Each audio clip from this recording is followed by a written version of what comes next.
All right, story, personal story that really happened to me. And the story goes like this. This is like 36 years ago, something like that. I opened up a Chabad house in a nearby town called Or Yehuda. The Rebbe announced in 1987 that if you want to get all of the Jews out of Russia, there was a whole big thing of the refuseniks and they made big marches in America. And the Rebbe said, don't make the marches. It's a bad thing. It only makes the Russians mad. Anyway, but how do you get the Jews out of Russia? They wanted to get out of Russia and they wouldn't let them out. The Iron Curtain said.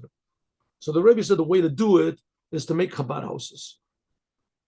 What's the connection to make Chabad houses in South America or South Africa or something? And in Israel, what's the connection to getting the Jews out of Russia? Nobody knows until today, but it worked. In fact, we made Chabad houses, and I also made a Chabad house. Now, what is a Chabad house? It's not a simple thing. You just put a thing on your door and saying it's a Chabad house. You have to be there. You have to be active. You have to do like things to advertise the Chabad house that people can come in, they put on tefillin. You go out to them, put on tefillin, advertise the candles for women, make Torah classes. You have to make big, how do you say, events on all the holidays that everyone can come, especially on Lag BaOmer. You make a big march, and then Purim, you make a big outdoor party and things like that. It demands money. It demands, but anyway. And so I did it. Okay, so I was very successful in schools. And in fact, the Iron Curtain fell. What was it, 1990 or something, 1991? The whole Iron Curtain just fell like that. The whole thing, there was not a shot fired, and anyone could go in and come out of Russia that they wanted to. What the Rebbe said was exactly.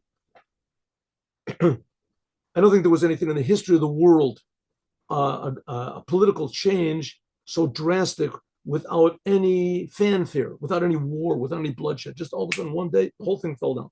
Okay.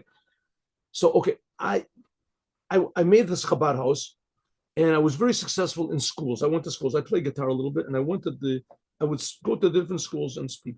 In those days, this is 36 years ago, there used to be a lot of non-religious schools in or Yehuda, the city. Or Yehuda, it's like a 10-minute drive from, but nobody wanted to go there. I didn't know why, but it happened to be a big city of like drugs and crime. I really wasn't aware of that. So everybody avoided it, even though it's very close to Kfar Chabad. But I didn't know. So I said, I want that. Someone said, let's go and make it there. So I went there. And there was all these people that said, I'm going to help you and we'll give money and we'll do everything. And they all dropped out. I was left, I was left alone. But I didn't care. People over there helped me a little bit. And this. So anyway, it was very successful. So I would go around every year, especially before the holidays. And there were a lot of non-religious schools there. And I went there and they really liked it. They really enjoyed it. And there was even this one minister of education in Israel, and she said Chabad cannot come into the schools, and they would let me in anyway. They said not Chabad, all religion, no religious influence in the schools, and they would say you're not religion, you're Judaism. That's what they said to me. Anyway, I got into all these schools. One year, I got a telephone call from a school I never heard of, and it was called Kidum Hayeled. Kidum Hayeled means how do you say? Kidum means to uh, encouraging the child. Encouraging the child. There's probably something. Anyway, so I didn't know what it was. I thought it was just a name. I went there and I discovered that it was special education. And it was like really special education. These kids were like really, they were really special.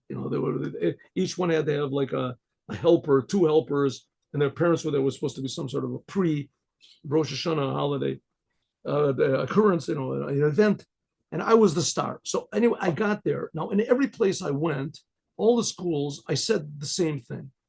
Whether it was grade schools or elementary schools or high schools, I said the same exact thing. Just in the high schools, I said it a little bit faster and with a little bit less drama. And with the little schools, little kids, I said it slower and with more drama. And what it was, I would play the guitar, and then I would tell the story, and then I would sound the shofar. And that's what it was every time. The whole thing took maybe 10 minutes. So I would stand in front of me, and sing songs, everybody like that. And then I would tell the story. And then I would sound the shofar. What's this? What's this over here? 1 minute. 1 minute. Oh, yeah, like that. Okay. But yeah. So I would sound the shofar. So what is the story? What's the story? The story is the mashal of the Baal Shem Tov. Baal Shem Tov. What's the mashal of the Baal Shem Tov? The mashal of the Baal Shem Tov is that once there was a king, and he had a very, how do you say, precocious and wild son. And his son was only 10 years old. He went up in this tower, this high tower, which overlooked the whole city or whatever. And he looked out and he saw kids playing. So he also wanted to play. So he ran away from the castle, jumped over the wall or something, and he changed his clothes, put his clothes on a little bag or something, and he put on clothes of one of the workers' children or something, and he started playing with kids. And then he saw there were signs. Have you seen this boy? You know, so he ran away. They were looking for him, so he ran away. He sold his clothes. He went to a place, and then in some strange place, and he played with the kids. But eventually, he got hungry, so he started begging for money. And people gave him money. He was a little kid, and they gave him money. Nobody knew it was the son of the king. And he, after about another 5 years of going around begging and this, and he would sleep outside. He didn't want anybody to catch him, so he slept outside and slept in the woods. And he got bigger and he got stronger. And he had to defend himself against dogs and wolves and bears. And he became really strong, but he also became like a wild man. Long hair, and he was all dirty with long nails and everything like that. And so he would go around and collect money, stand in the streets and beg. So one day it happened to be that from his wandering around, and this is already like 10 years, 15 years later, and he comes back to his town and he sees this big palace. And he says, well, he thinks to himself, for sure, that's where there's a lot of money. I'll go and get a nice donation over there. He already forgot the language of his town, and he forgot the fact that he was the son of the king, and he forgot that he was even a human being. He just he knocked on the door, and the guards came, and they tried to push him away, but he didn't understand them. So he started punching the guards and kicking them, and he was tremendously strong. And he pushed away all the guards. And meanwhile, 15 years, the father goes up on the tower, and he's looking for his son. He senses that his son is still alive, and he really misses his son. He remembers his beautiful eyes and his shining smile and his whole countenance and how it made him happy. And the king he's miserable. 15 years, every day is going up looking for his son. Maybe his son is coming. Maybe I can see some sort of a sign. It's just an obsession by a father, and it should be the father. The father loved his son so deeply. So he looks around, he sees there's a sort of a little altercation down there with the guards. The guards will take care of it. And then a little tear comes from his eyes, and he thinks another day and without my son, and he turns to go. In that second that he looked down and he saw the fighting that was going down, the boy who was now, this was really his son, was now a young man. He knocked down all the guards and he lifted his hands up in victory, and his eye caught his father. And he all of a sudden thought, that man is I know that man. I know that man. I remember him. And suddenly his mind started to work. He thought, 1 second, that man is my father. And that's the king. And I am his son. I'm the prince. This is the palace. This is where I grew up. But meanwhile, in those few seconds that he was sitting and remembering, as the guards all stood up and they took out clubs and they were hitting him, and he realized that it was finished. He had finished. They'd beaten him, and he couldn't lift his arms up. There was everything, and he was another second he was going to faint, and who knows, they would kill him. So he called out, "Father, Father, help me!" But he didn't know the language. He didn't know the language. He forgot the language. So his father just heard someone say, something gibberish. So he screamed out to his father. And his father turned around and he said, "What is that scream? What is that sound?" And he looked down and his eyes met the eyes of his son. And the father said, "Those are eyes of royalty. That is my son." And he ran down from the tower, all the steps, and he ran to the gate, opened up the gate, pushed away all of the soldiers and his guards, and he grabbed onto his son and hugged him, said, my son, you have returned. Please never leave me again." And the son thought, Father, how much of a fool I was to leave you. End of the story. This is of course a parable. The father represents God. The sun represents the Jewish people that have gone far away. The palace is the synagogue. And we come back to the synagogue on Rosh Hashanah and we say, God, please, the world is conquering me. Help me. But we forgot the language. So therefore, we scream out with the shofar, ah, ah, ah, and God listens and comes to save us. That's the story, right? Okay. I told this in all the other places. And then I would sound the shofar. I told this story in all the schools, but when I got to the Kidum Yeled, this one, which is the how do you say, progressing the Yeled, the child. So I started to tell the story. I played the guitar. Everybody was pretty, attentive.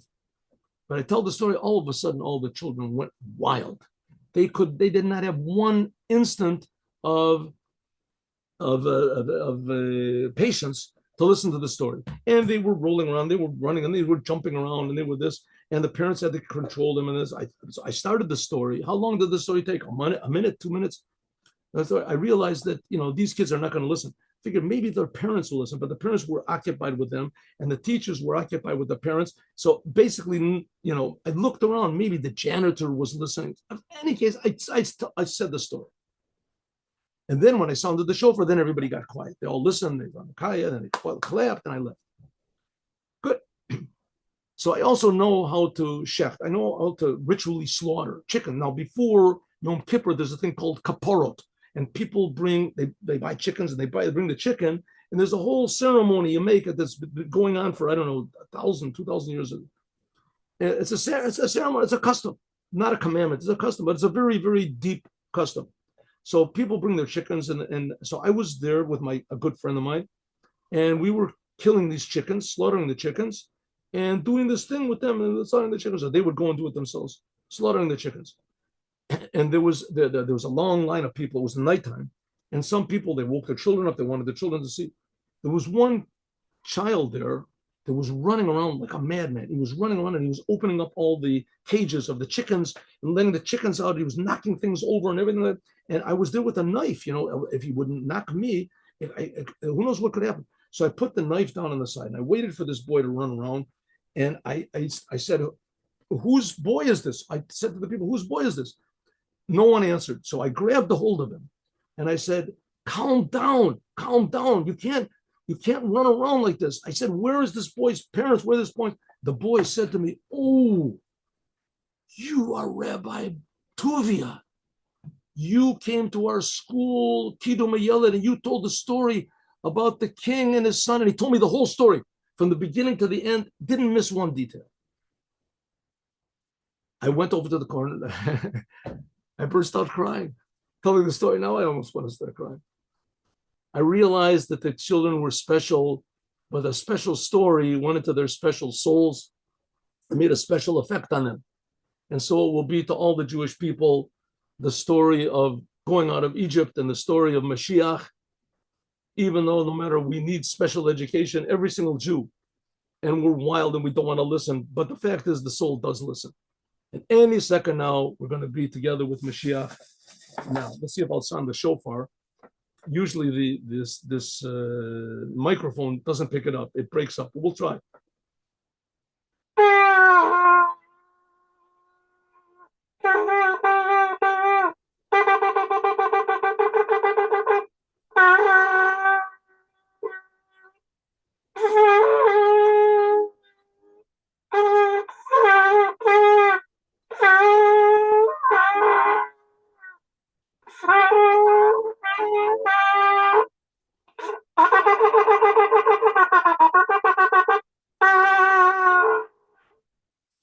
Have a good day with Mashiach now. Shabbat Shalom, everyone. Shabbat Shalom. See you on Sunday at 8 o'clock. Thank you for coming.